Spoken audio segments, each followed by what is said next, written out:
expect heavy spoilers for every single game on this list. I'm not going to shy away from talking about events or deaths or anything that happens to these characters. So if you see a character on this list from a franchise you want to play or you're interested and you're scared for spoilers of it, just skip through it or mute it. Just you're you're at risk, okay? I'm putting you at risk, buddy.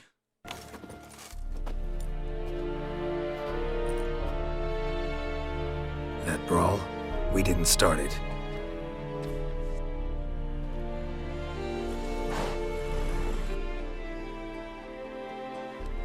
Excuses, excuses. You've not changed a bit. Yen? How? I received a report about a witcher who'd appeared in White Orchard. I knew it was you, looking for me. I might have waited until you found me, but... well, you know me. Patience has never been my strong suit. My first Witcher character to make it ends up being Yennefer from The Witcher 3. Though her presence, or not really a presence, she is mentioned in The Witcher 2, and you get that feeling of her throughout that experience. And that's also involved with what Triss does to Geralt. But, yeah. I never really understood why people were Team Yennefer over Triss, but at that time I only really played The Witcher 3, so I don't understand how Triss manipulated Geralt and how Geralt and Yennefer have this relationship that is tied to a djinn and this curse that, or not curse, this, Geralt has this thing from a djinn that made him infatuated with Yennefer, and Yennefer feels like that is, we're going to cut straight to it, Yennefer feels like that is making the relationship feel less authentic because it's from a djinn that Geralt has this infatuation for Yennefer, or at least like there's some doubt that could be there. So they do a quest, they remove the curse, and then they still end up being lovers because they just have that great chemistry together. I mean, you just see the scenes of them conversating throughout The Witcher 3, and you're like, it ain't no fucking djinn. You guys just got chemistry, okay? Fuck the djinn. You got scammed. You guys need to get on that unicorn right now. But as for Yennefer as a character, I enjoy Yennefer because she's like got that pragmatic angle where a lot of characters are led by their emotions in this franchise. Even like a Geralt, he can be a lot more led by what he thinks is morally right. And Yennefer, there is a bit like, I will do what I think is best for us, but I'm not going to do it in whatever you see is the morally right way to handle it. She will hide things from Geralt or all the Witchers in Kaer Morhen about what her plans are or how to achieve something because she thinks it will negatively affect the way she can go about things if she tells Geralt her plans. I think the growth in Yennefer is that she never like undercuts Geralt or makes it feel vindictive in her withholding information from him. She just genuinely does it because she thinks that is what's best for Ciri. And she cares about Ciri. You can feel that at the end of the game. And when they acquire Ciri, why does he acquire Ciri like she was a fucking weapon? I don't know. When Ciri is reunited in Kaer Morhen, they do not acquire her. But yeah, shout out Yennefer. When I was playing through The Witcher 1 to 3, there was a time where I thought I'd get to The Witcher 3 and I'd be like Team Triss. The Witcher 2 does a good job of kind of breaking those barriers for you. But Yennefer and Geralt, there's just something about them. It just hits. It's the duo. Feel anything? That anything's different? I expected... I don't know what I expected, actually. A bit of vertigo, perhaps. I thought you'd become a stranger to me.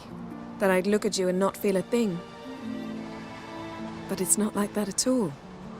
Amos's cabin looked cozy. Not so fast, Geralt. We'll have plenty of time to visit cozy cabins later. But I doubt the world will end if we sit here a while.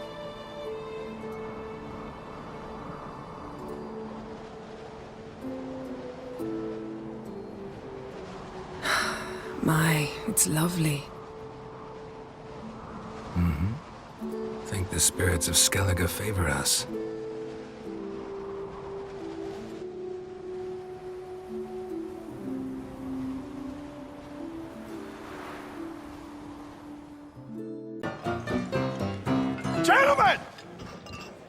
name is Melvin.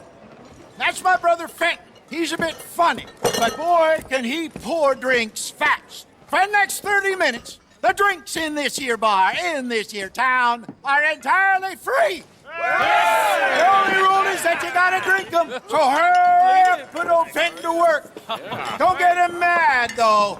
His mama made him mad, and we buried her. Many characters die in Red Dead 2, and a lot of them, yes, it is because the life they live. But Hosea's the start of it all, in my opinion. I mean, he's not the first one to go. There are others that die before him. Sean McGuire, Kieran, Ed O'Driscoll, that's kind of a member, but we'll still count him. But Hosea is the one that really sparks Dutch's spiral, because Hosea is the one that can have the most... He's the one that can really get to Dutch. Arthur and Dutch, there's not as much like Arthur being able to really get Dutch to see the right way to handle things. Dutch can be a lot more dismissive with Arthur than he was with Hosea in that journey of Red Dead 2. And when you lose Hosea, you are losing the brains, you are losing the heart, and you are losing everything the game stood for. Because after Hosea goes, the Dutch that comes out is a much more unhinged version who will kill people. He won't really think twice about it, and he's a lot less sympathetic. And that's a shame, because Hosea was a member of the game because he did see good in Dutch. And that he goes through Arthur's journey, just they're at different points. Hosea is much more fed up with Dutch than Arthur is at the time of Hosea's death. And that is the journey. Hosea, also like Arthur, can be brought back in at moments.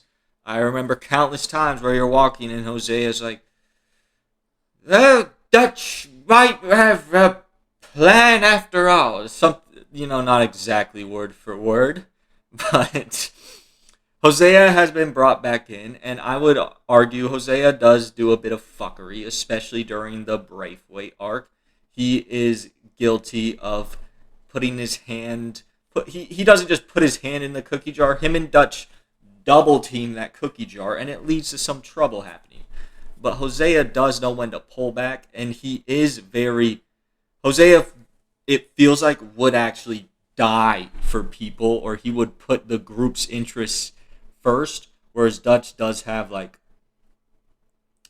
how could this benefit me? Even if someone in the gang can get hurt from his actions. Or Dutch can sometimes just snap and do rash things. Hosea is a lot more rational of a person. Hosea also is kind of like a pseudo-father figure for Arthur. I mean, him and Dutch helped raise him together. He's kind of got like two dads in that aspect. And some of the best things in this game for me were like the conversations with Hosea just at camp when he's like offering to give you some flowers or he's teaching you about herbs. I'm of the mind I don't really want to see a Red Dead Redemption 3. Like, I would be fine going back to a Western game from Rockstar. That's what I'm trying to say. What I'm saying is I don't need to see, like, the Vanderling gang anymore. Any of these characters, I feel like their story's wrapped up. But there's a bit of intrigue in, like, seeing how Hosea and Dutch operated before. Even though we can kind of picture how it would go, I would like to see, like, how Hosea was before. You get aspects of that, or his relationship with his significant other. I don't remember her name because her ass was long dead before you started the game, but there's a lot of interesting stuff with Hosea that influenced him into who seemed like a very sound man by the time you meet him in comparison to Dutch, but they also spent a lot of time together, so I think it'd be interesting to see how they kind of ended up so different as people, or how they were similar before and now they just aren't. Whatever happened to where we have Dutch, who, by the end of his journey, off the rails mad. And Hosea, who dies because of his loyalty to people like Dutch. Yeah, arguably, nothing good happened to the game after Hosea died, and it spiraled into the downfall. So he's a very significant character to the story. There's never really any getting out. Staying in It's hard, but Bessie and I made it work. If Dutch's grand plans work, and we can make enough money to go someplace new, really new, maybe we can all have a new start. You'll damn us There's all. your deal. What's your name? Snake. No, not that name. You're not a snake, and I'm not an ocelot. We're men with names. My name is Adamska. What's yours?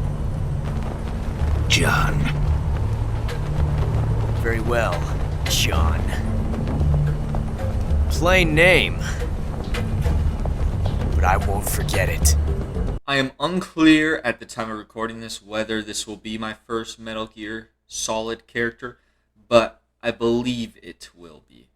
And with Metal Gear Solid, I need to say my only experience with the Metal Gears that are informing these rankings are Metal Gear Solid 1, 2, and 3.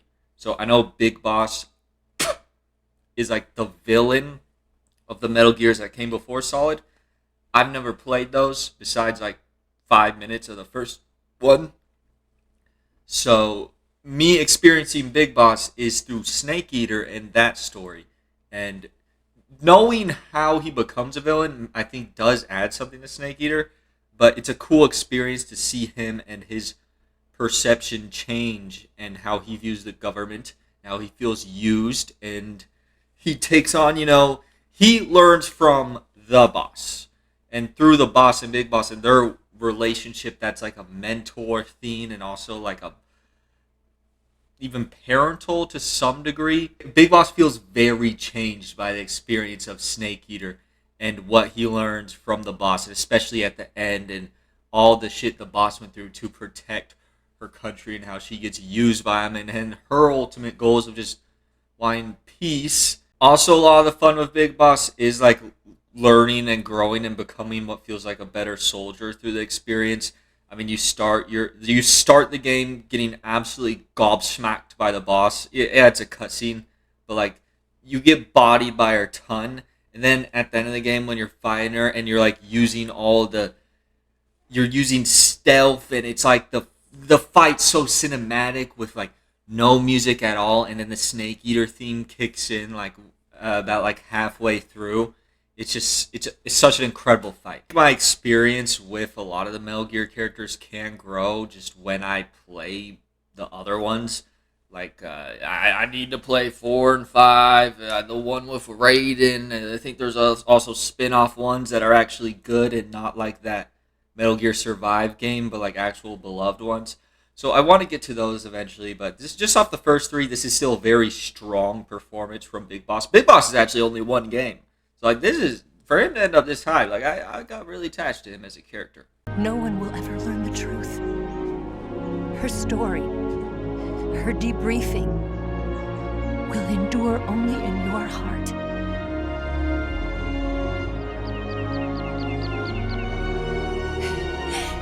Everything she did for her country. She sacrificed her life and her honor for her native land. She was a real hero. She was a true patriot.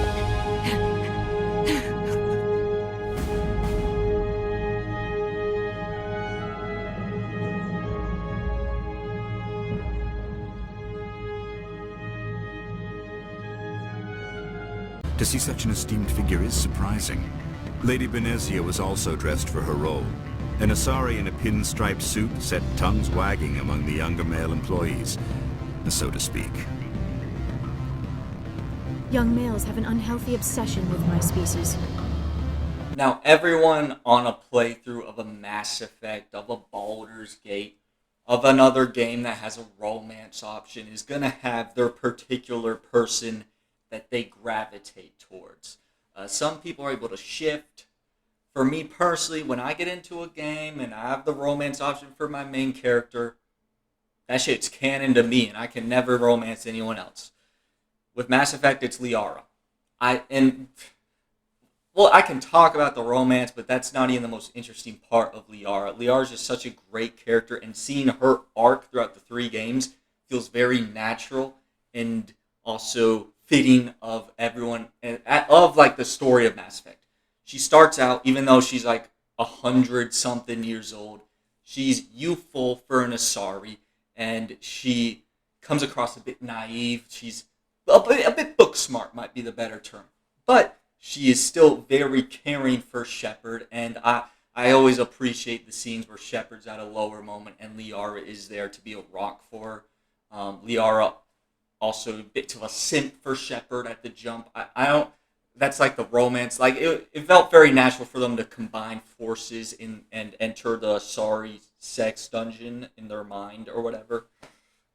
It just felt very natural for me, so that romance happened. And then when I was replaying ME2 and I noticed like, hey, Liara's not showing up. I remember Liara being in this game. When's she gonna show up? Oh shit, she's not even a companion. So then I hit in my mind like, damn.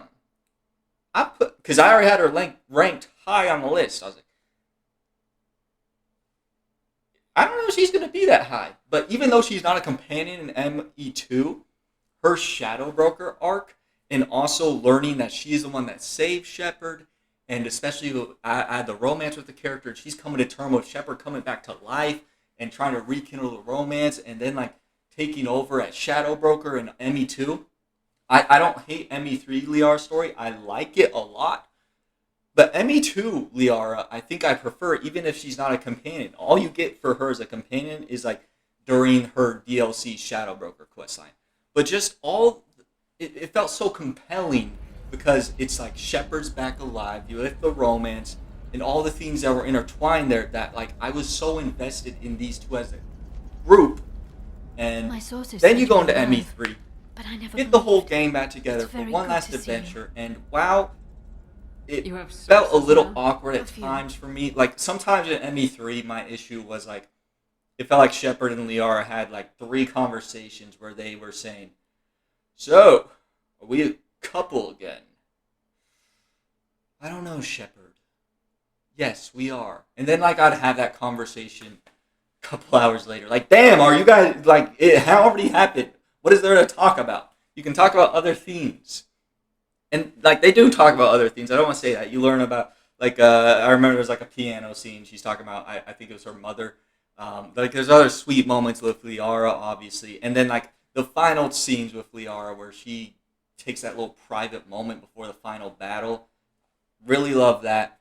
But ME3, I just felt a little like retracing steps that were already happening in ME2, I guess. And that's just to say, I think even though she's not a companion in ME2, I think that storyline was great. Even though she's like 100 years old, the 2 years between ME1 and ME2 obviously changed her and made her a bit more cutthroat of an individual. Still has her same morals, and she's still like a great person, but she is willing to do more. She's willing to be a bit more ruthless, and she's lost the naivety, I guess, with her new role in the Asari. She loses her sense of naivety and wonder, and she's really facing with the reality of the Reapers and her other businesses she was attending to. Also, I mean, while all that's going on, she's dealing with the fact that Shepard was dead. And so I always love Liara. What an OG stepper, grabbing Shepard's body. She's the reason Shepard was brought back to life, so shout out Liara.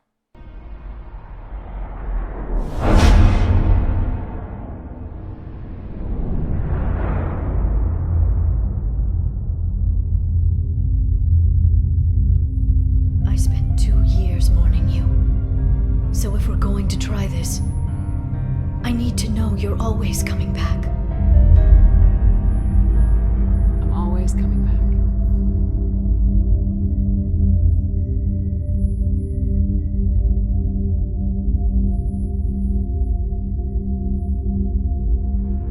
I believe in you, Shepard.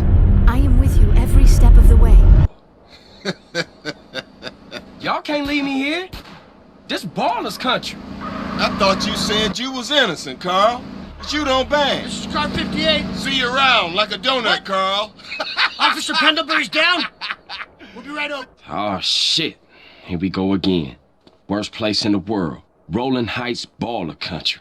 And I ain't represented Grove Street in 5 years, but the ballers won't give a shit. I did not play GTA San Andreas until really, well, it would probably be about a year ago is when I finished it. But my first experience that I actually really committed to fully playing this, don't kill me, was that remaster with the 3 GTAs, and finished GTA 3, finished GTA Vice City.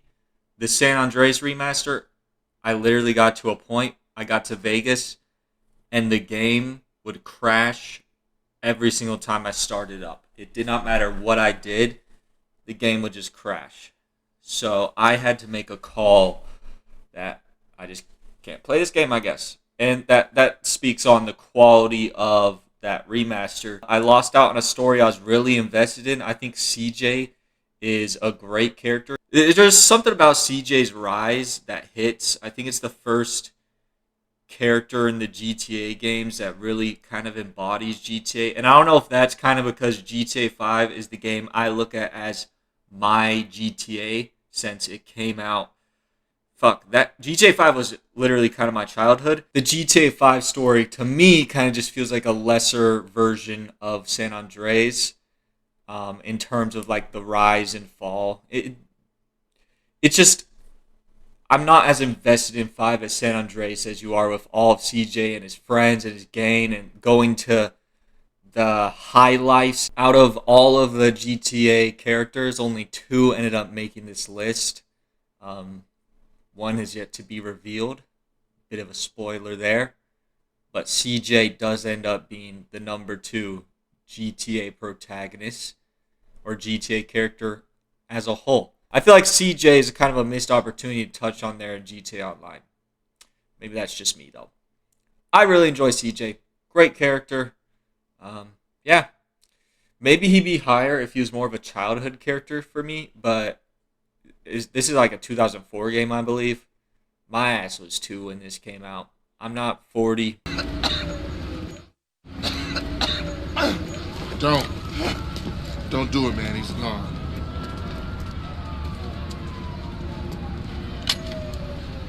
I just want to be sure it's over, man. That's all. It's cool. Don't need to put a bull in him. He killed himself in a traffic accident. No one to blame. Let's roll. Far out, man. You beat the system. I tried for 30 years to cross over, but you managed it, man. Man, you're an icon, man. Oh, thanks, man. I'm just glad it's finally over. What's up with Smoke? You know what's up with Smoke. He always saw things a little different than us. Smoke? Smoke was always on his own, always out for self. That is the surest path to hell, man. Well, that or 15 microdots and an ounce of mescaline. Let's go get something to eat. Sounds good to me. Oh. Somebody just crossed out all the writing on the wall, disrespected your hood, and you act like you don't give a fuck. That ain't fair. Okay. See you around. Have it your way. Off. Come on.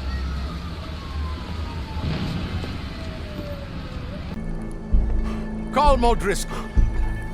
May God, in his infinite wisdom, have mercy upon your soul. Whenever you are ready.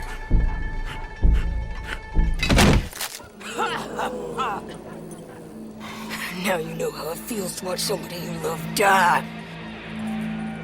You ruined my life! You're only one of these fools I can trust. Shout out Sadie Adler.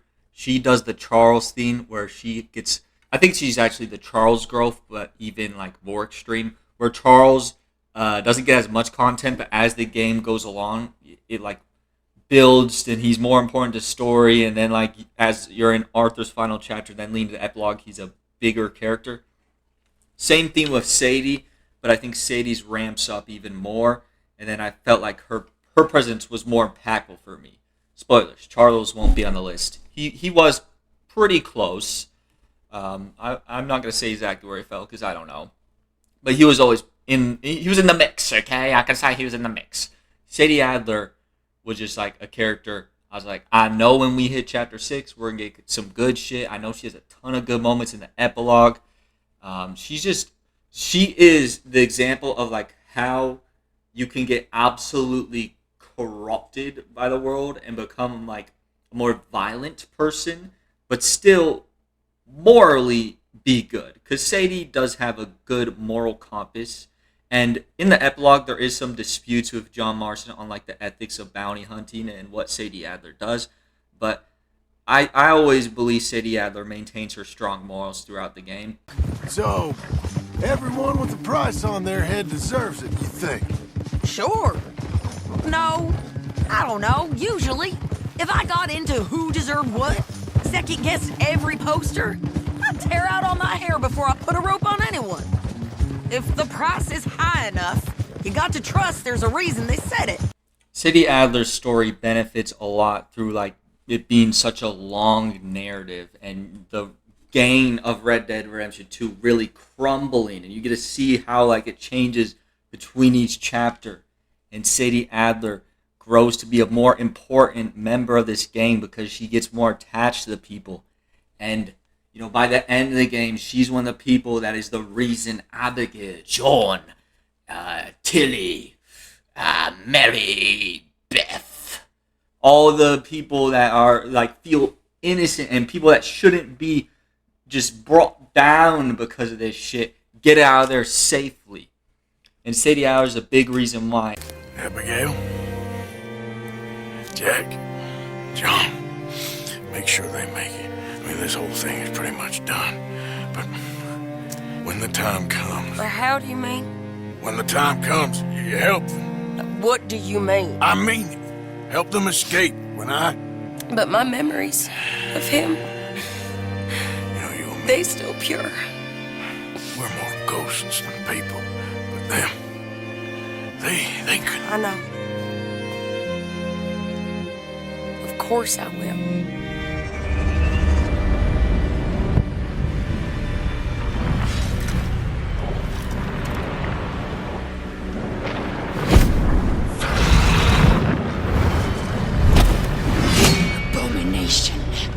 This is your end.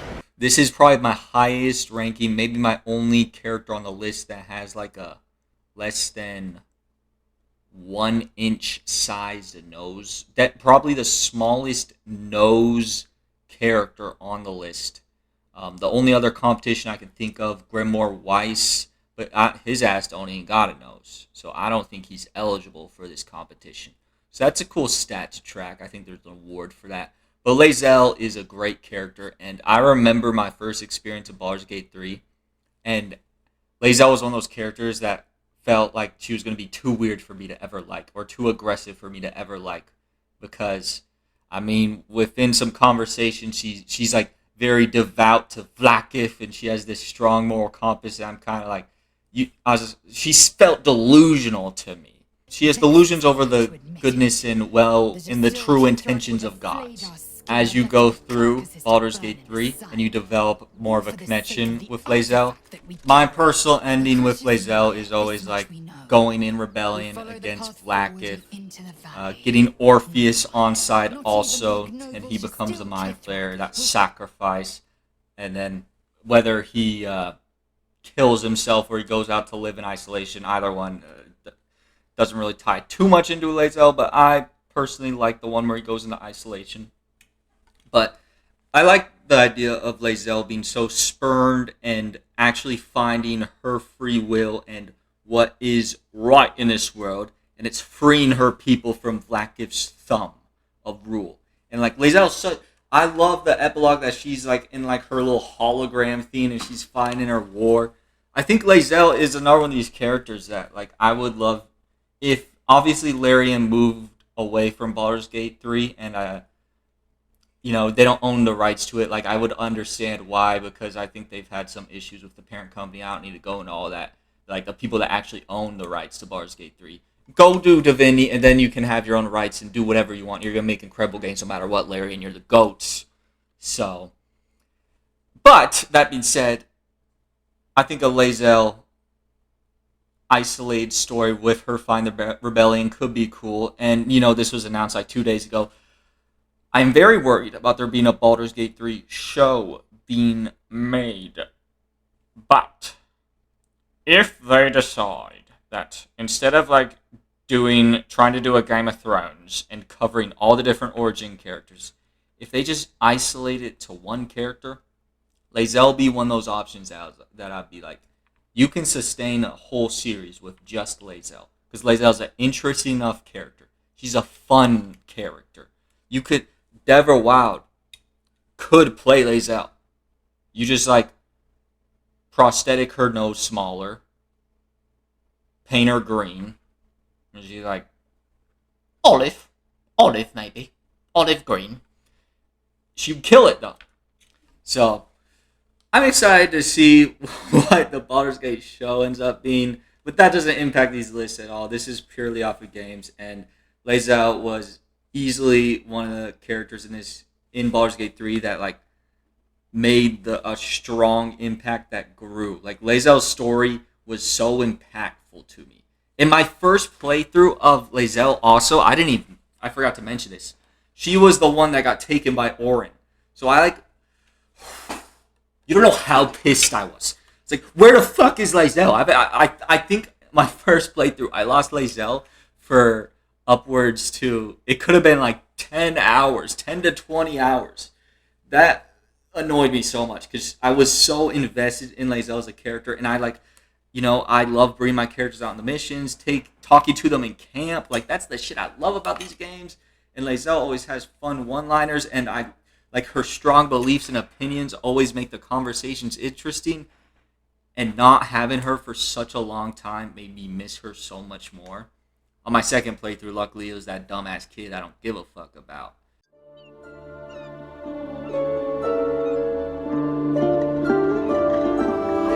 Rest until I burn Vlaakith's bones to ash and smash her phylactery to pieces. My people will be free. To the skies!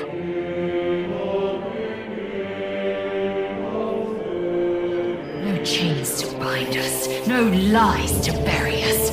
Liberty will be the rallying cry that unites our empire.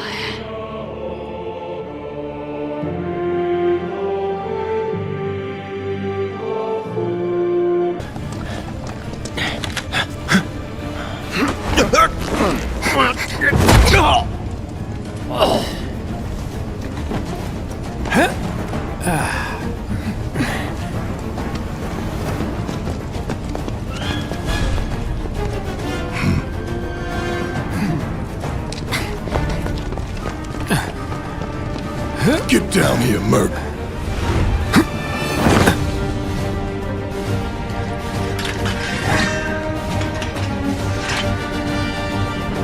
When I saw Cloud without knowing anything about Cloud's story, I always thought he looked a bit cringe. That kind of goes for a lot of Final Fantasy characters, I'm not gonna lie. Just the hairdo, the big-ass, goofy Buster sword. You guys like this guy? I understand it now. Watching him grow throughout Remake and Rebirth is a good experience. I think Remake also does a lot of lifting with because Remake for him is about gaining faith in people and kind of establishing a leadership role while also moving on from and dealing with some of the trauma of your whole home village got obliterated. You see how Cloud started in Crisis Core, and then how that is his image of Sephiroth, and even maybe what being a soldier is completely obliterated with his village getting destroyed by Sephiroth, and then he rebuilds what it means to fight and who to fight for and what being an actual good soldier is in a Remake. And then by the time of Rebirth, he is a well-established leader of this group of people that you learn to care all about, and they all care about him. His heart grows bigger. He's able to be a better warrior. He grows from people like Zack, who actually serves as an idol for him instead of Sephiroth, who is this false idol that he had that he did look up to, but then that is completely shattered. You know, despite like all the Mako poisoning and experiments that happen on Cloud, he still ends up being a great ass dude, a great leader to his friends, and someone that you really feel like you can believe in will stop Sephiroth. And that's not just because you have control of him as the player, but he feels so compelled to stop it. You can't help but be compared with the light.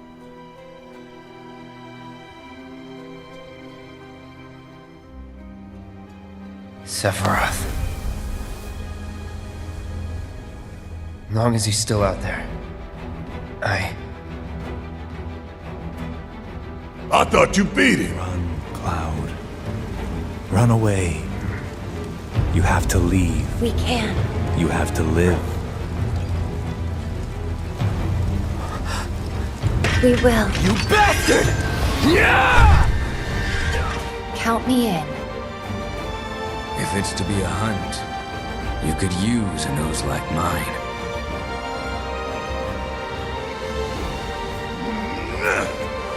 I'm in too. Bastard wants to destroy the whole planet, doesn't he? An enemy of hers is an enemy of Avalanche.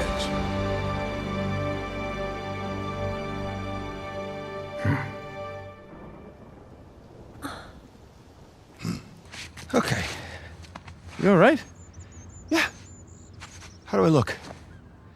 Like 400 million bucks. Let's go. All right, I'm right behind you.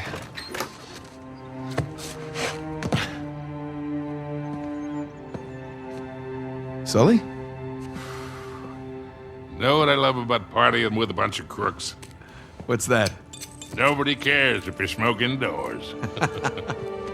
It's been a while. Too long, boyo. I haven't talked about Naughty Dog a ton on my channel because they haven't really put out a game in, at this point, 6 years. It won't be exactly 6 years by the time it comes out, but like by the time Intergalactic comes out, it'll probably be like 7 or 8 years since they put out a game. It's been a long time for Naughty Dog, but they are still one of my favorite devs, and every time they put out a game, it's been like amazing for me. It's been impactful, and they're also like tied to my childhood. Like Uncharted is one of the first video game franchises that really got me into video games, so that's where you're seeing Sully here.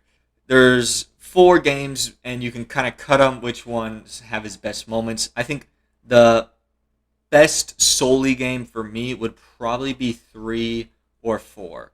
4, I just love the story, and I think they do a good job with every final scene of those characters and having that final farewell and where they ended with Sully, and then seeing like pictures of him in the epilogue. Great ending place for the character. But 3 is like the biggest focus on Sully and Nathan's dynamic. You get to see young Nathan, and thought I'd lost it. He'd probably be like in his Here's the thing, 30s. kid. I don't know his exact We age don't at the get to time of choose how Uncharted we 3 start in the this prequel life. sections, but like a young greatness Sully and how he ended up being It's what you a do. father hand figure. dealt. Sully is a slick guy with his cigar and, you know, his scams, and he's like a talker. So he saw what Nate was doing and trying to get over on him, and Sully couldn't help but take a shining to the kid. And it leads to this huge relationship forming with him that goes across 4 games. Uncharted 1, they do the fake out with his death, and it hits you in the heart. Even though I always knew he never died because Uncharted 1 definitely wasn't the first one I played, and he's in the other ones, so obviously he doesn't die.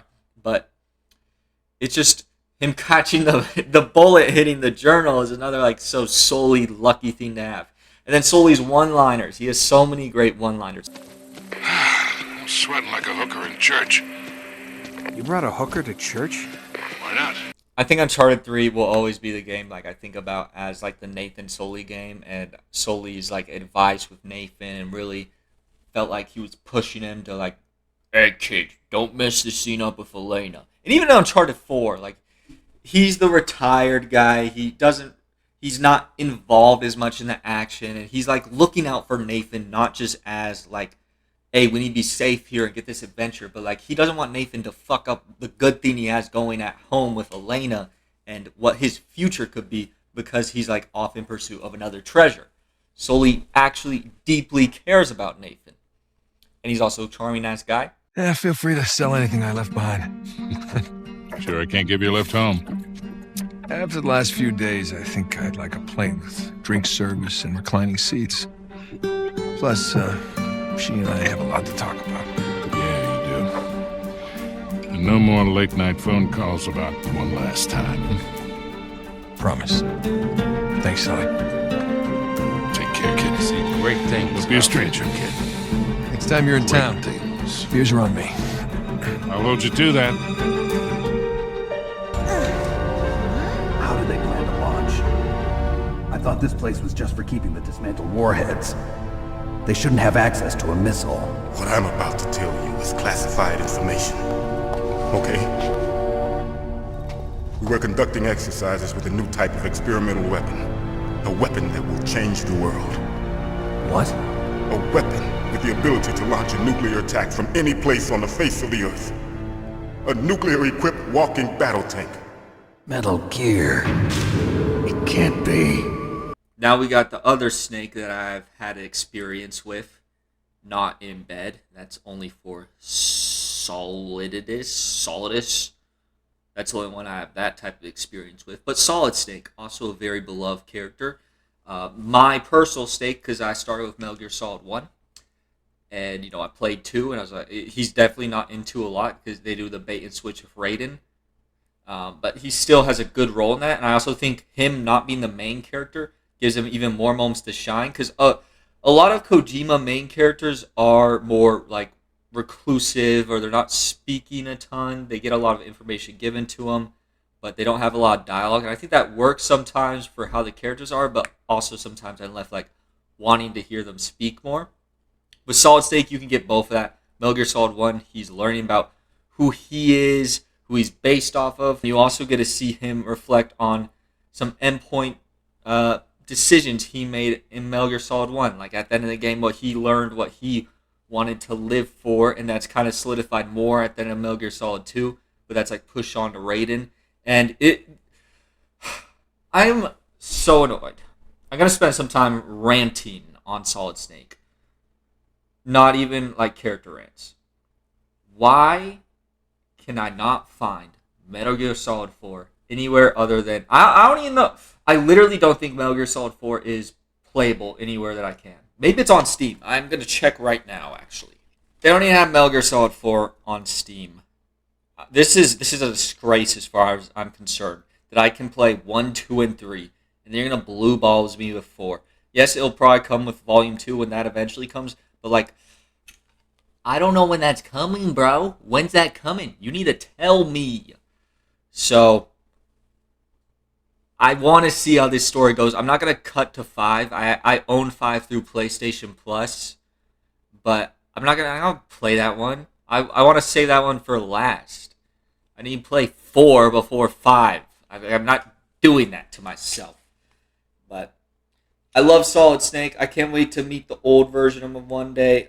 He's pretty high up on this list, but I'm sure if I just played 4, I don't think he's in 5. I'm not going to spoil that for myself, but I believe 4 is the end of his story.